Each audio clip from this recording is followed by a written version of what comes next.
I guess there is a sense that if you had your druthers, you'd take all the pesticides out. But if we can't do that, what should we be how should we think about this, Marc? Well, I mean, I guess from my, my initial perspective is exactly that, right? I mean, a strawberry is a beneficial thing. If the strawberry doesn't have pesticides in it, that can't be worse, right? So from the very simplistic perspective, if we can get them all out, then you're better off.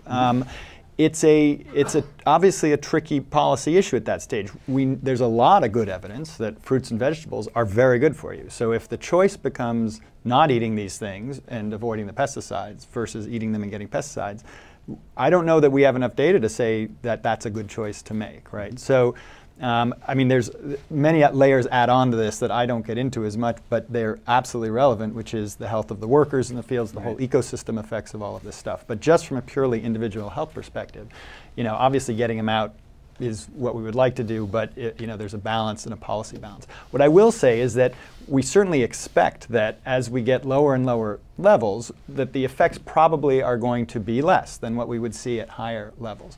But we have to be careful, and this came up in the context of, I think, that Stanford paper, but certainly many other settings, if not that one, where there's this issue of, well, is it clinically relevant, these effects? Right. That's another place we have to be extremely careful, because these effects may be subtle, and you might say with any one individual, you're never going to tell that that individual has had a very slight neurological effect.